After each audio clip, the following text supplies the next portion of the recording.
Baik, mari kita mulai teman-teman. Jadi malam ini kita akan telah ulangan 18 ayat 15 dan 18. Ini kan yang dibagi kepada teman-teman itu 18, tapi kalau saya baca itu hampir sama ya. Hampir sama pesannya. Cuma dalam bahasa Ibrani ada dua kata yang berbeda. Satu pakai yakim, satu pakai akim. Itu yang nanti kita akan lihat. Nah, baik teman-teman. Ulangan 18 ayat 15 dan 18. Silakan satu orang membacakan kita ini kah? Pasal 18 ayat 15. Ya. Seorang nabi dari tengah-tengahmu dari antara saudara-saudaramu sama seperti aku akan dibangkitkan bagimu oleh Yahweh Elohimmu. Dialah yang harus kamu dengarkan. Ayat 17. Lalu berkatalah Yahweh kepadaku, apa yang dikatakan mereka itu baik. Ayat 18. Seorang nabi akan kubangkitkan bagi mereka dari antara saudara mereka, seperti engkau ini. Aku akan menaruh firmanku ke dalam mulutnya, dan ia akan mengatakan kepada mereka segala yang kuperintahkan kepadanya. Amin. Sudah, Pak. Ya, terima kasih. Terima kasih. Nah, ini ulangan 18 ayat 15 dan 18 ini hampir sama ya. Ayat 15 dan 18 itu sama. Kita akan telah ini siapa sih sebenarnya nabi yang dimaksud ini? Di sini ada kata nabi, terus ada kata saudaramu, di antara saudaramu, lalu seperti aku, ini maksud seperti Mose, kemudian dibangkitkan. Ini kita akan telah dalam naskah Yunani dan Septuaginta. Nah, ini ada perkataan tanda dari ciri nabi tersebut di ayat 15. Narasi Mose mengatakan seorang nabi dari tengah-tengahmu dan antara saudara-saudaramu, kemudian sama seperti aku, maksudnya seperti Mose, kemudian akan dibangkitkan. Itu narasi yang 15. Kemudian narasi ayat 18 itu sama ya, seorang nabi akan ku bangkitkan antara saudara mereka seperti engkau ini, seperti Mose. Nah, pertanyaan, nabi siapakah yang dinubuatkan ini?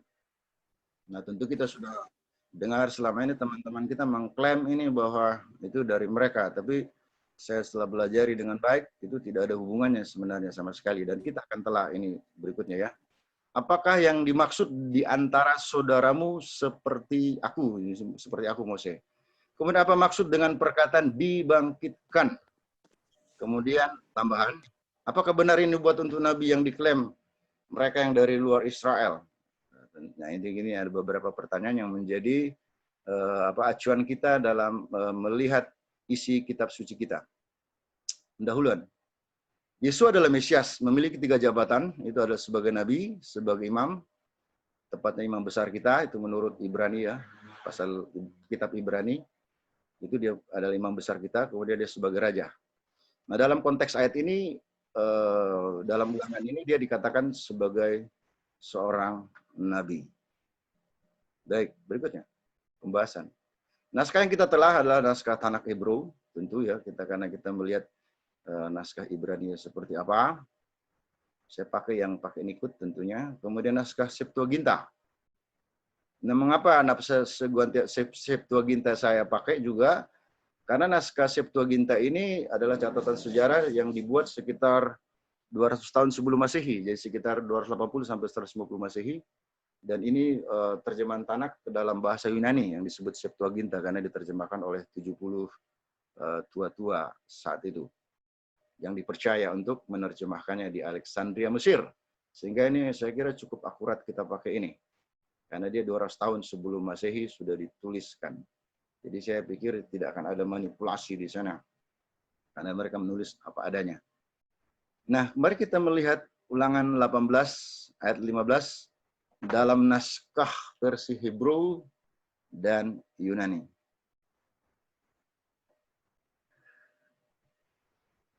Ini kok lambat. Ya, sebentar ya. Ini naskah Hebrew dan Yunani. Mungkin teman-teman yang bisa membaca ini, Nabi Mikir Beka Meakeika Kamoni Yakin Leka Yahwi Elohika Elau Tismaun.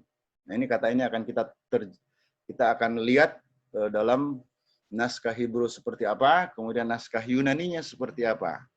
Kalau naskah Yunaninya propeten ekton adelpon tou os eme anastasia soi kurios oteos so auto aukoseste. Nah, ini kita akan lihat. Nah, mari kita, kalau Nabi, saya kira teman-teman saya tidak usah saya tidak usah kita buka strongnya. Kita akan membuka Mikir BK. Mikir BK. Nah, Mikir BK itu dalam Strong Bible dia dari H7130 itu dari atas kata keref. Di sini diterjemahkan dari definisinya ada mid, among, inner, part, middle. Jadi dari tengah-tengah ya, dari tengah-tengah. Ini dari naskah. Jadi kesimpulan keref artinya maknanya adalah dari tengah-tengah atau dari antara. Nah, sekarang mari kita bandingkan dengan naskah Yunani, Septuaginta tadi. Di sini digunakan kata ekton. Kata ekton itu dari kata ek atau x, di out from atau from, by, away from. Jadi hampir sama juga ya, dijelaskan. Nah, jadi kemudian kata ho, di situ dia merupakan definite artikel di sana ya. Definite artikel. Nah, mari kita lihat ekton artinya dari antara. Nah, dari Mikir BK Hebrew atau ekton Yunani artinya dan maknanya adalah dari antara, dari tengah-tengah. Nah, dari tengah-tengah mana? Nah, tentu kata berikutnya. Ini. Meekeka. Meekeka ya. Kita lihat Meekeka. Meekeka diterjemahkan seperti dijelaskan dari kata akh. Kata dasarnya itu brother of same parent, berarti saudara dalam satu orang, sama orang tua, sama orang tua. Nah, ini yang dijelaskan seperti ini. Jadi meakika itu berasal dari kata ach, artinya saudara satu bapak. Satu. Ya, kemudian kita melihat dalam naskah Yunani disebutnya adelphon. Nah, mari kita lihat kata adelphon. Adelphon itu dari kata adelphos. Ini bahasa Yunani, di Strong Bible-nya dijelaskan. Dia bilang, water born of the same two parent and only same father or mother. Jadi dia berasal dari orang tua yang sama, dari satu ibu dan satu bapak dan satu ibu. Ini sudah jelas sekali ya. Satu bapak, satu ibu. Satu bapak, satu ibu dari mana? Itu dari Mose tentunya. Nanti kita lihat. Mari kita lihat ini penjelasannya ya, kata adelphos tadi. Nah, jadi kesimpulan yang kita dapat dari sini bahwa adelphon itu berasal dari kata adelphos yang arti dan maknanya adalah saudara laki-laki yang lahir dari dua orang tua yang sama, yaitu dari satu bapak dan satu ibu yang sama. Ini penekanan yang mesti kita pahami dari sini. Kesimpulan yang kedua kita dapat bahwa dari antara saudara dari kata mekeika Hebrew atau adelphon Yunani artinya ada maknanya adalah saudara laki-laki yang lahir dari dua orang tua yang sama, yaitu dari ayah yang sama dan ibu yang sama. Ini penekanannya sangat jelas ya. Ya. Nah, jadi kemudian dari tengah, kemudian dari saudara seibu. Dari apa? Sama di sini kamoki. Di sini dari kata kamo ya. Dari kata kamo itu sama seperti. Nah, sama seperti aku. Sama seperti aku, sama seperti Mose. Oke, berikutnya adalah ini os eme. Os eme itu dari kata host itu sama, jadi dijelaskan sebagai s atau like, even s dan sebagainya, itu dari kata ego itu aku ya, ego. Jadi os eme Yunani artinya maknanya sama seperti aku, maksudnya sama seperti Mose. Jadi kesimpulan yang ketiga, jadi sudah ada 3 kesimpulan ya. Kesimpulan ketiga bahwa kamu nih Hebrew atau os eme Yunani artinya sama seperti aku Mose, atau lebih lengkapnya tambah kesimpulan 2 tadi, sama seperti aku Mose dari saudara laki-laki yang lahir dari dua orang tua yang sama atau dari ayah atau ibu yang sama dari keturunan aku Mose. Nah, teman-teman, dari sini timbul pertanyaan tentu, Mose itu dari garis keturunan mana? Nah, ini pertanyaannya kan. Karena tadi dibilang Mose itu, dia bilang sama seperti aku. Jadi sama seperti Mose dari garis keturunan dia, tapi dia katakan itu dari sebapak dan seibu. Nah, jadi kita tidak bisa boleh pikir-pikir yang lain, karena penjelasannya sudah jelas sebapak dan seibu. Nah, sekarang mari kita teliti. Apakah kitab suci apakah kitab suci ada memberi jawaban? Ya tentu pasti ada. Nah, pertanyaan berikutnya, ayatnya di mana? Ya kan? Nah, kemudian berikutnya, pasti ada lah. Karena kitab suci kita kan selalu memberi kepastian ya. Pasti ada ya. Pasti ada dalam kitab suci. Nah, ini keistimewaan kitab suci kita. Lengkap memberi jawaban, tidak perlu cari-cari pembenaran dari kitab kepercayaan orang lain. Inilah keistimewaan kitab suci kita, Perjanjian Lama dan Perjanjian Baru. Tidak perlu kita cari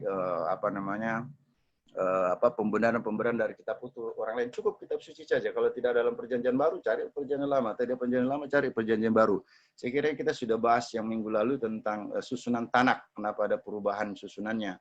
Karena ternyata ada manfaatnya susunannya. Susunan itu Tanak, Torah, dari Tanak, Torah, Nepim, dan Ketupin. Itu kita sudah bahas yang lalu ya. Jadi urutannya seperti itu ada maksudnya kenapa urutannya seperti itu. Itu melihat bahwa ada standar yang ditetapkan Bapa Yahweh dalam Torah. Itu dalam Torah. Kemudian Nepim itu kegagalan-kegagalan para rabi dan orang-orang Israel dan raja-raja. Kemudian Ketupin bagaimana kita kembali. Nah, dimulai dengan kitab Mazmur, berbagai orang menungkan Torah siang dan malam. Jadi tetap kembali kepada Torah. Nah, demikian.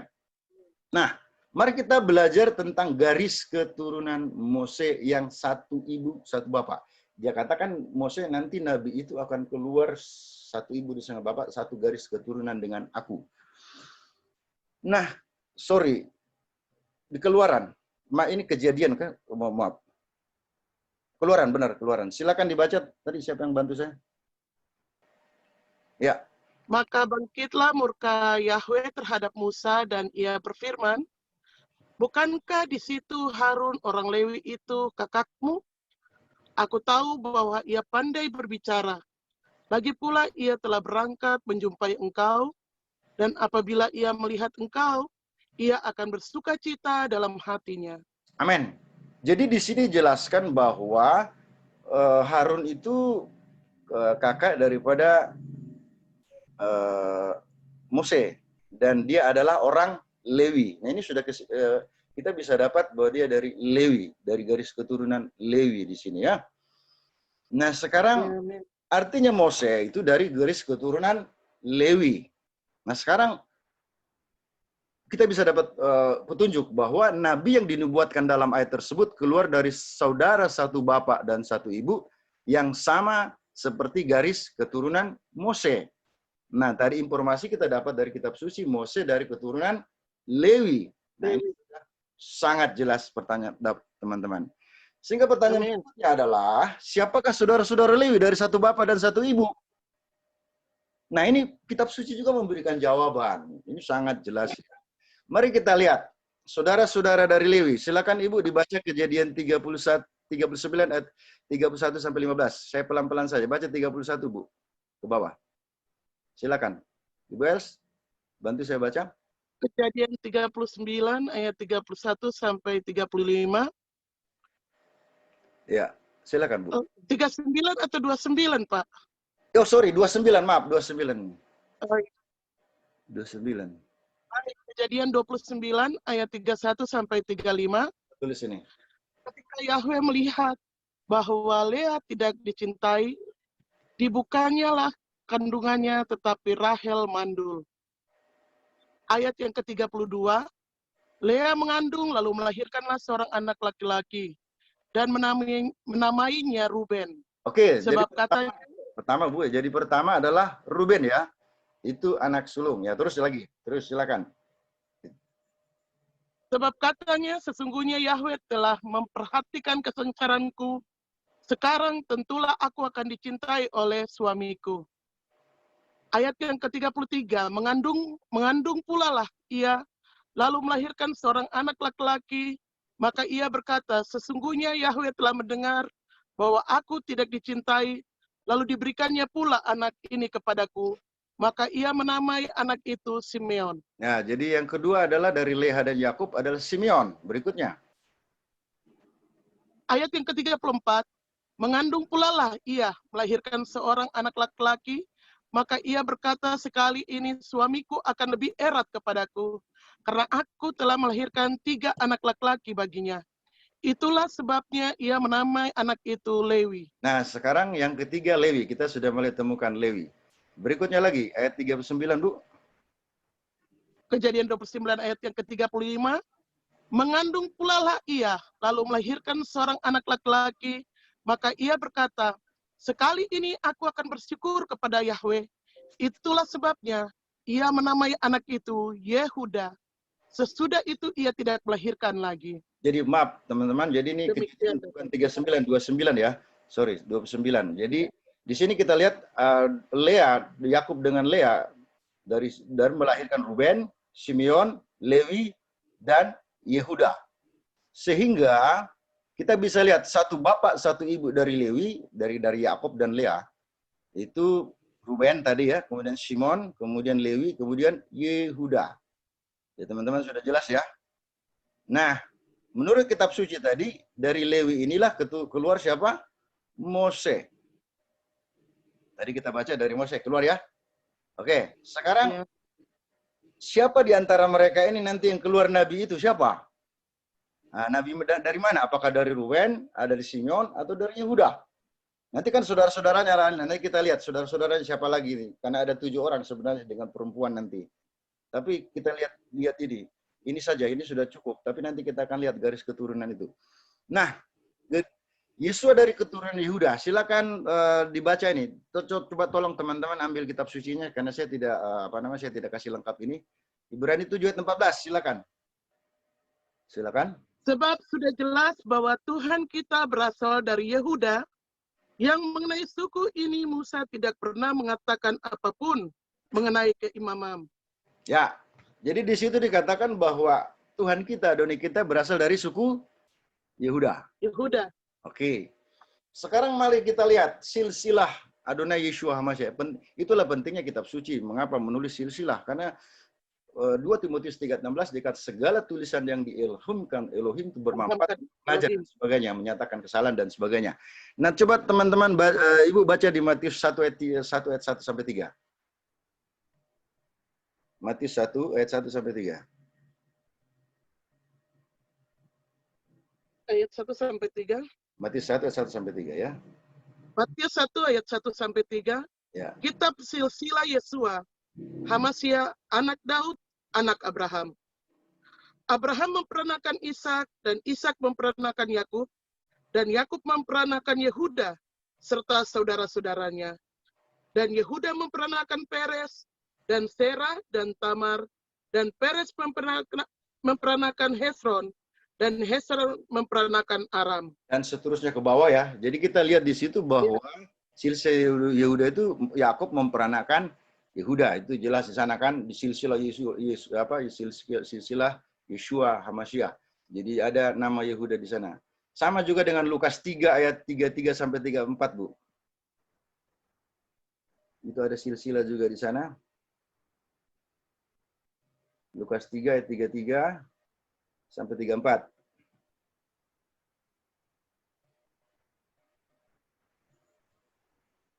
Lukas pasal 3 ayat 33 sampai 34. Di situ aja disebutkan ya. Anak Aminadab, anak Aram, anak Hesron, anak Peres, anak Yehuda. Anak Yakub, anak Ishak, anak Abraham, anak Tera, anak Nahor. Amin. Ini jadi jelas juga di situ dikatakan adalah Yehuda, anak Yakub ya. Nah, jadi dari sini kita bisa lihat bahwa yang satu bapak, satu ibu, dari lihat tadi Ruben, Simeon, Lewi, Yehuda. Nah, di sini keluar siapa tadi? Mose. Di Yehuda keluar siapa? Yeshua.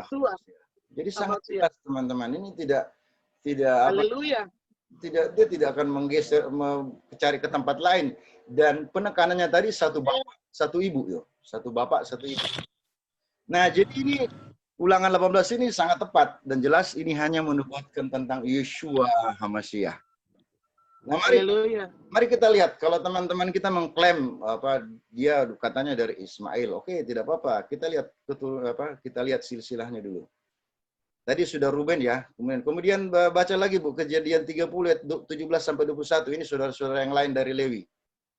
Kejadian 30 ayat 17 sampai 21. Ini sudah benar Kejadian 29 tadi ya. Kejadian 30 ayat 17 sampai 21, Bu. Silakan.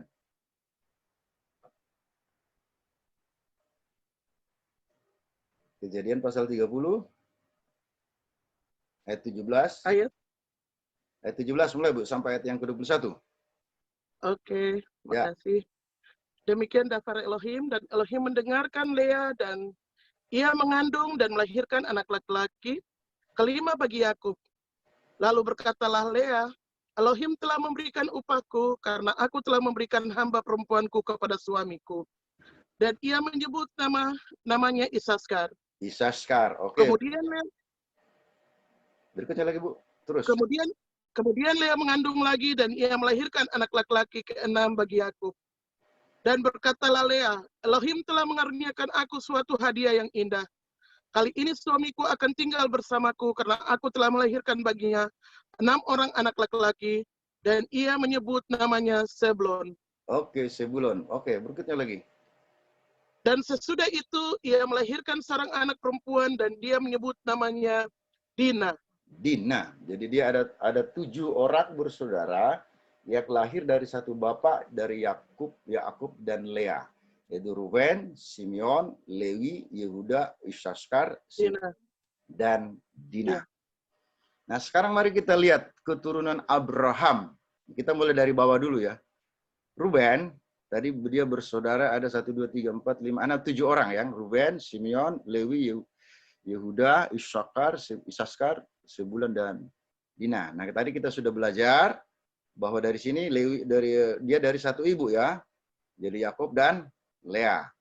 Kemudian di sini keluar Mose, lalu di sini keluar Yeshua Hamasyah. Nah, sekarang kita telusur naik. Yakub, dia akan mempunyai Yakub itu dengan Esau, dia ada punya ibu yang sama, yaitu bapaknya Ishak, ibunya namanya Ribka. Ini satu ibu juga kan? Jadi ini satu garis keturunan. Ya. Oke. Nah, kalau kita telusuri lagi ke atas, ya, maka Abraham itu kan mempunyai 3 istri, Sarah, Hagar, Keturah. Nah, yang satu ibu itu adalah Ishak. Kalau Ismail itu beda ibunya, memang satu bapak tapi beda ibunya. Nah, kalau sudah begini tidak cocok lagi dengan yang dikatakan Mose tadi. Mose bilang satu bapak, satu ibu, satu bapak, satu ibu, satu bapak, satu ibu. Jadi dia tidak bilang satu bapak, 2 ibu, tidak, satu bapak, satu ibu. Jadi kitab suci tadi dalam naskah Hebrew dan naskah Yunani sangat jelas. Jadi satu bapak, satu ibu. Jadi tidak akan keluar dari ini. Ini satu bapak, satu ibu. Ini dia jelas satu bapak, satu ibu. Ya. Jadi demikian. Nah, jadi kita bisa dapat kesimpulan dari keturunan tadi ya, bahwa itu satu bapak, satu ibu. Kemudian kita dia lompat. Kita telah kata berikutnya. Kata berikutnya setelah dari saudara-saudara, itu dia mengatakan dalam bahasa Ibrani ini yakin. Nah, ini yang kita akan telah.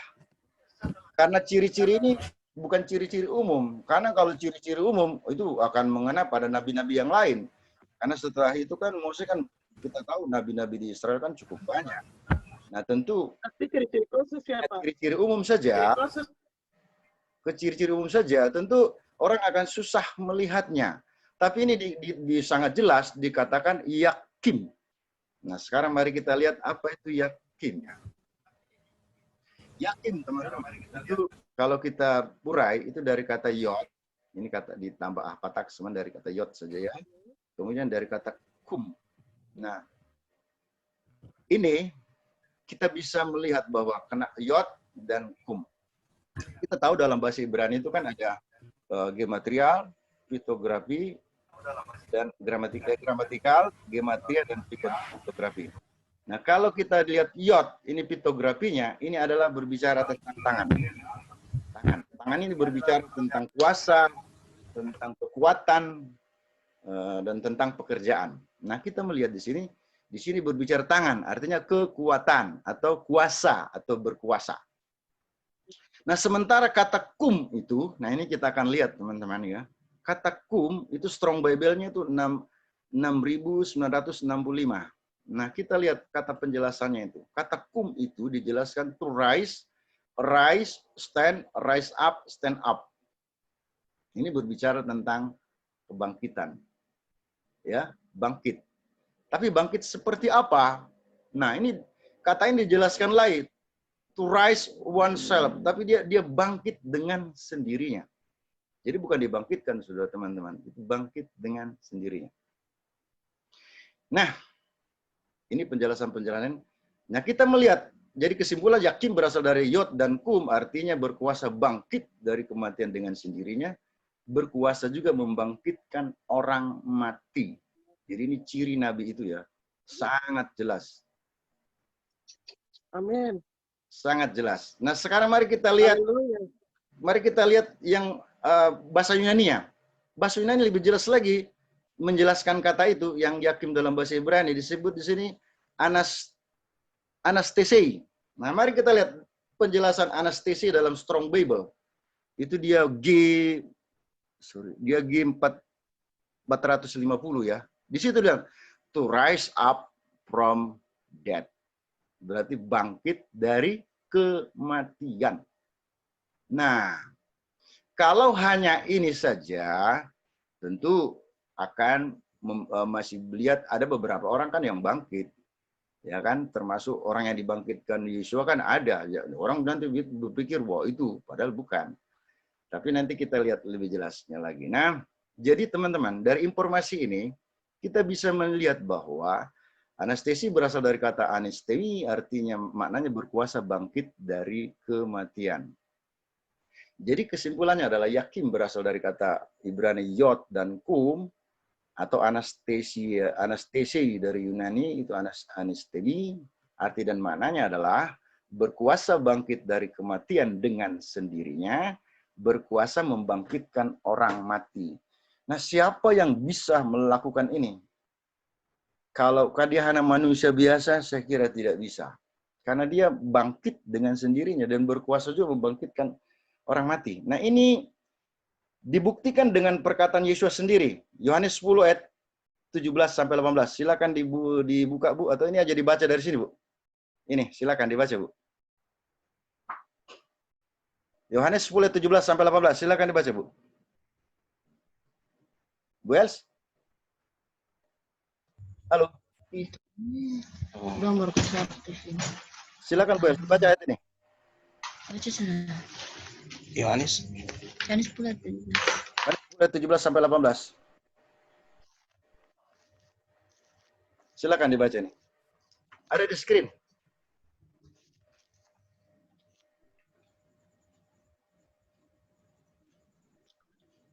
Yohanes 10 ayat 17-18. ayat 17-18. Ya. Sebab itulah Bapa mengasihi aku, karena aku mempertaruhkan jiwaku, supaya aku dapat menerimanya kembali. Bapak ambil dari Tidak seorang pun. Terjemahan mana itu Bapak pakai? Kita pakai yang LIC. LT. Oh, ILT. Oh, yang screen saja, baca di screen saja. Tidak seorang pun mengambilnya daripadaku, melainkan aku memberikannya menurut kehendakku sendiri. Aku berkuasa memberikannya dan berkuasa mengambilnya kembali. Inilah tugas yang kuterima dari Bapakku. Perhatikan kata aku berkuasa memberikannya dan berkuasa mengambilnya kembali. Nah, ini yang menjelaskan kata yod dan kum tadi. Dia berkuasa memberikan dan berkuasa mengambil. Ini membuktikan di sini bahwa Yesus adalah Tuhan. Dari kata itu. Ya. Amin. Jadi ciri ini bukan ciri-ciri hanya seperti yang diuraikan selama ini, bahwa dia sama-sama punya istri, punya anak lah. Semua orang punya ciri sama. Maksud Nabi yang dinubuatkan Torah itu hanya seperti itu. Ini ciri-ciri khusus tadi. Jadi dia satu bapak satu ibu dari urus garis keturunan Lewi itu lalu Yehuda menunjukkan Yesus Masiah. Kemudian Nabi itu dia akan bangkit dengan sendirinya dari kematian karena kuasa yang dimilikinya. Dan dia berkuasa membangkitkan orang mati. Itu menunjukkan bahwa dia adalah Tuhan sendiri. Nah, jadi kita lihat di sini Yod dan Kum tadi berkuasa bangkit dari kematian dengan sini dan membangkitkan orang mati. Jadi Yod dari kata Yod ditambah ayat Kum berkuasa bangkit dari kematian dengan sendirinya. Tadi penjelasan dengan sendirinya ya, one self ya. Berkuasa membangkitkan orang mati. Nah, kalau sudah pada tahap ini, kita mau bandingkan dengan Nabi siapapun, tidak ada yang menyamai Yeshua HaMashiach. Karena dia bangkit dari kematian, ada dicatat dalam Injil, kemudian dia berkuasa membangkitkan orang mati. Banyak catatan di Injil. Ada dan para amin. Jadi luar biasa ayat ini, teman-teman. Kalau kita telah dalam naskah Ibrani Yunani tadi. Nah, kesimpulan bahwa Yakin berasal dari Yod dan Kum, berkuasa bangkit dari kematian dengan sendirinya, berkuasa membangkitkan orang mati. Dengan demikian kita bisa membuktikan Yeshua adalah Yahweh itu sendiri, atau Tuhan itu sendiri. Ya, ini tadi sudah ayatnya. Nah, kapan Yeshua menggenapi? Nah, mari kita lihat ini. Coba dibaca dalam naskah Indonesia dulu ayat ini. Matius 17 ayat 23. Matius 17 ayat 23.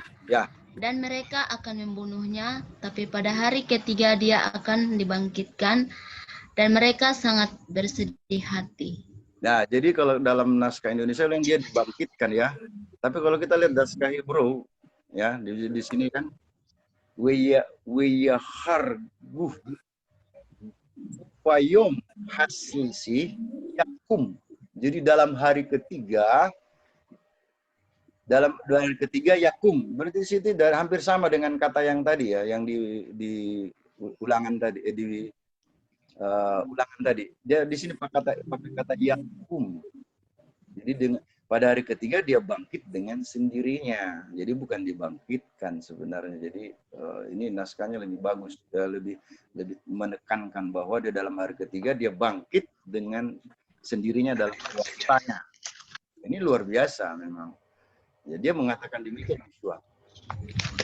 Ada anunya transliteralnya ya. Jadi di sini kita Yakum ya sama ya. Kekuatan berkuasa bangkit dari kematian sama. Artinya yang tadi persis sama. Jadi seharusnya itu dan dalam hari ketiga berkuasa bangkit dari kematian dengan sendirinya. Ya, jadi bukan di dalam hari ketiga akan dibangkitkan. Kenapa? Karena dia mempunyai roh yang berbeda dari kita. Saya mengatakan kamu berasal dari dunia, tapi aku dari atas. Nah, karena dia dari atas itu, maka dia rohnya berkuasa membangkitkan tubuhnya yang mati. Itu menunjukkan memang dia adalah Tuhan. Dan selama pelayanan dia buktikan juga dia membangkitkan orang mati. Sampai Lazarus yang busuk pun juga dibangkitkan. Nah, ini sangat jelas bahwa kata Yakim berasal dari Yod dan Kum dalam Ulangan 18 itu digenapi oleh Yeshua di Matius 17 ayat 23. Kemudian ya, jadi kita dari sini kita dapat kesimpulan pertama tadi teman-teman, mikir beka Hebrew itu dari kata ekton Yunani artinya dan mananya dari antara, dari tengah-tengah. Kemudian kedua, mikir beka Hebrew adelpon Yunani dari saudara laki-laki yang lahir dari orang tua yang sama atau dari ayah atau ibu yang sama. Kesimpulan tiga, dari kata komuni, Yunani artinya sama seperti aku Mose atau lebih lengkapnya sama seperti aku Mose dari saudara laki-laki yang lahir dari dua orang tua yang sama atau dari ayah atau ibu yang sama dari garis keturunan Mose. Kesimpulan keempat, Nabi yang dinubuatkan dalam ayat tersebut keluar dari saudara satu bapak satu ibu yang sama seperti garis keturunan Mose. Mose dari keturunan Lewi, saudara-saudara Lewi adalah satu bapak, ada Ruben, Simon dan Yehuda. Tadi kita lihat saudara-saudara yang lain, jadi ada 7 di sana, satu perempuan. Nah dari sini kita melihat tadi ya jelas ya seperti ini. Jadi dari Lewi keluar Mose. Kemudian kita lihat tadi Yeshua itu dari Yehuda. Ya jelas di silsilah di dalam Matius juga, dalam Lukas ada. Jadi dia dari Yehuda. Jadi kita lihat yang dinubuatkan oleh Mose itu adalah dari Lewi adalah Mose, Yehuda keluar Yeshua HaMashiach. Tanggal 18 ini terpenuhi ya dari sisi tadi satu bapak satu ibu. Ya ini satu bapak satu ibunya ya. Kita lihat bahwa garis keturunan dari Yehuda itu Yeshua HaMashiach. Sehingga Nabi yang dimuat ke Mose adalah dari Yehuda, di mana asal garis keturunan sama itu adalah Yeshua HaMashiach. Oke. Sekarang mari kita perhatikan ini. Dibaca saja di sini. Membaca silakan. Hadis 5 46 sampai 47. Silakan dibaca. Silakan teman-teman. Yohanes pasal 5 ayat 46 sampai 47. Silakan. Silakan teman-teman membaca. Mana yang membaca? Ya Pak, saya yang baca. Silakan. Yohanes 5:46. Sebab jikalau kamu percaya kepada Mose, tentu kamu akan percaya juga kepadaku, sebab ia telah menulis tentang aku. Yohanes 5:47. Tetapi jikalau kamu tidak percaya akan apa yang ditulisnya, bagaimanakah kamu akan percaya akan apa yang kukatakan? Yesus mengatakan bahwa Mose itu telah menulis tentang dia. Nah, salah satu yang ditulis tadi, Ulangan 18 ayat 15 dan ayat 18. Ya. Nah, kita sudah pelajari. Kesimpulan kelima, ini Yakum ya, dari anestesi dari Yunani, itu berkuasa bangkit dari kematian dan berkuasa bangkit. Dan ini sudah dibuktikan oleh Yesus bahwa aku berkuasa memberikannya dan aku berkuasa juga mengambilnya. Ini membuktikan bahwa dia adalah Tuhan sendiri. Jadi sangat jelas bahwa ini kata Yakin tadi dari kata Yod dan Kum itu menggenapi Ulangan 18 ayat 15. Nah sekarang mari kita lihat yang Ulangan 18 ayat 18. Saya tidak akan telah semuanya lagi karena itu hampir sama. Tapi saya hanya melihat kata akim saja di sini. Akim, di sini anasteso ini hampir sama. Asal katanya juga Strong Bible-nya juga 450. Nah kata akim ini sangat menarik kalau kita uraikan ya. Kata akim, ya di sini ya. Itu alep. Kalau kita lihat bahasa Ibrani kan tadi saya katakan ada gramatikal, piktografi, dan gematria. Nah piktografinya alep itu yang awal yang berkuasa atau penguasa. Ya, jadi berkuasa, artinya dia berkuasa bangkit dan membangkitkan.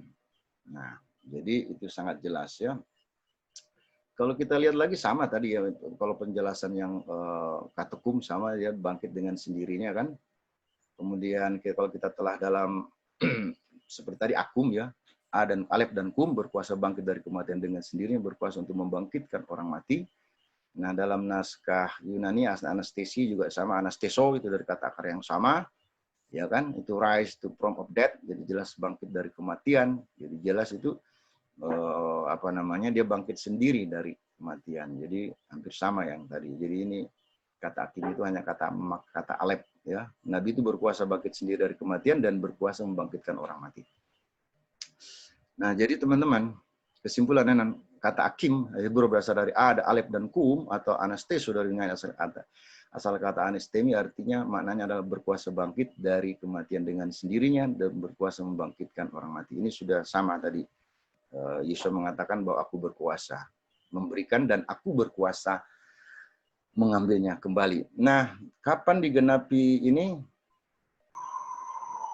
Nah ini, Yohanes 11 ayat 25. Silakan teman-teman baca itu Yohanes 11 ayat 25. Yohanes 11 ayat 25. Ya. Jawab Yesua, akulah kebangkitan dan hidup. Barang siapa percaya kepadaku, ia akan hidup walaupun ia sudah mati. Nah, di sini dalam bahasa Ibrani kan disebutkan wa yomer Eloha Yeshua Anoki Hatkumah we hakayim. Jadi dia bilang akulah adalah hatkumah. Itu sangat jelas dikatakan jadi adalah dia hatkumah ya. Nah, kita lihat dalam uraian kalau di kata ini hatkumah ini kan ini dari he dan tau, dari he dan tau.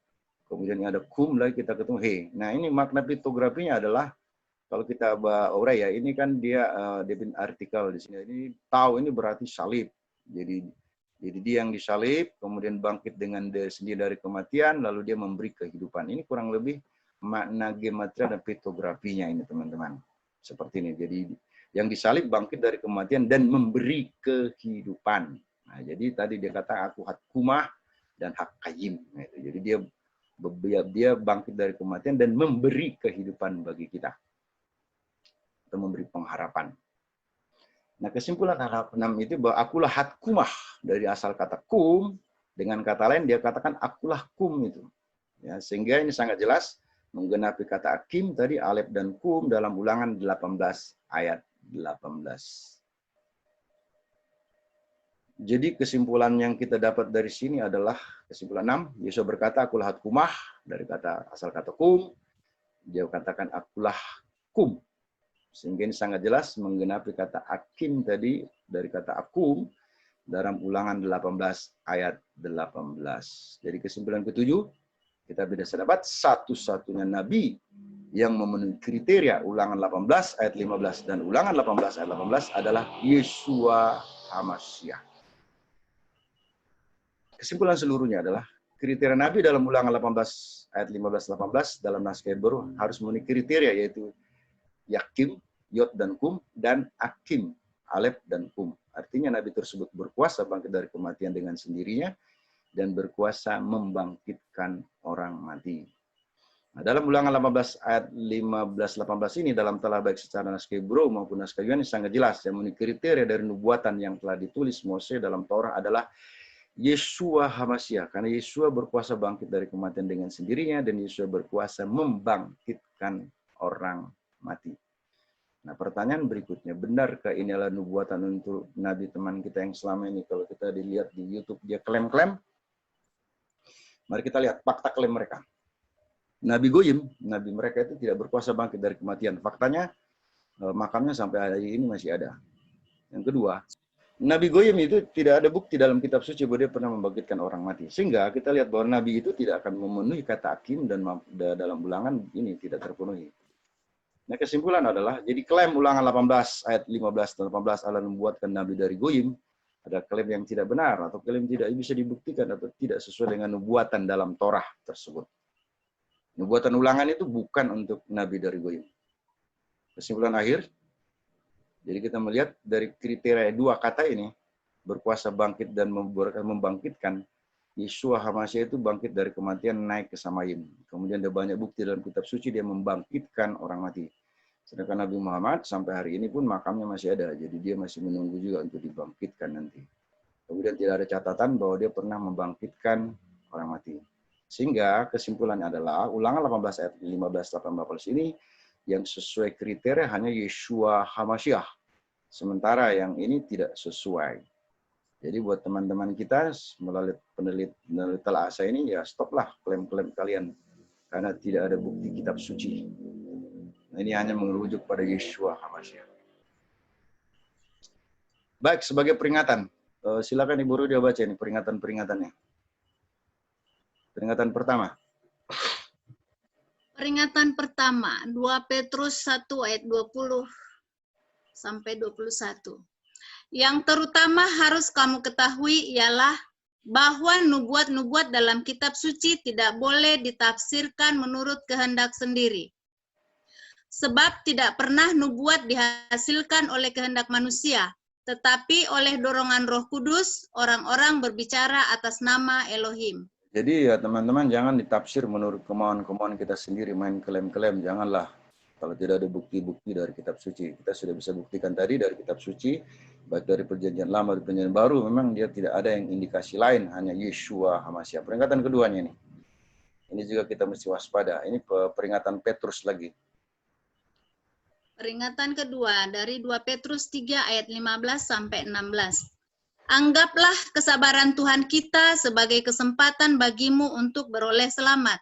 Seperti juga Rabi Saul atau Paulus, saudara kita yang terkasih, telah menulis kepadamu menurut hikmat yang dikaruniakan kepadanya. Hal itu dibuatnya dalam semua suratnya, apabila ia berbicara tentang perkara-perkara ini. Dalam surat-suratnya itu ada hal-hal yang sukar dipahami, sehingga orang-orang yang tidak memahaminya dan yang tidak teguh imannya, memutarbalikkannya menjadi kebinasaan mereka sendiri, sama seperti yang juga mereka buat dengan tulisan-tulisan yang lain. Jadi ini itu bukan hanya peringatan untuk surat-surat Rabi Saul, tapi tulisan-tulisan yang lain, yaitu tentu maksudnya ya Torah, Nepim, dan Ketupim. Ya. Jadi ada memang hal-hal yang sukar, yang harus ditelaah dulu dari kata dan sebagainya. Jadi jangan hanya menelah sebab kita. Yang ketiga yang terakhir ini ya. Ini. Peringatan yang ketiga, Wahyu pasal 22 ayat 18 sampai 19. Aku bersaksi kepada setiap orang yang mendengar perkataan-perkataan nubuat dari kitab ini. Jika seorang menambahkan sesuatu kepada perkataan-perkataan ini, maka Elohim akan menambahkan kepadanya malapetaka-malapetaka yang tertulis di dalam kitab ini. Dan jikalau seorang mengurangkan sesuatu dari perkataan-perkataan dari kitab nubuat ini, maka Elohim akan mengambil bagiannya dari pohon kehidupan dan dari kota kudus, seperti yang tertulis di dalam kitab ini. Ia yang memberi kesaksian tentang semuanya ini berfirman, "Ya, aku datang segera." Amin. Datanglah Tuhan Yesua. Kasih karunia Tuhan Yesua menyertai kamu sekalian. Amin. Jadi kita jangan menambah-nambahi, lalu kita juga jangan mengurang-urangi. Apa yang ada, mari kita percayalah apa yang tertulis.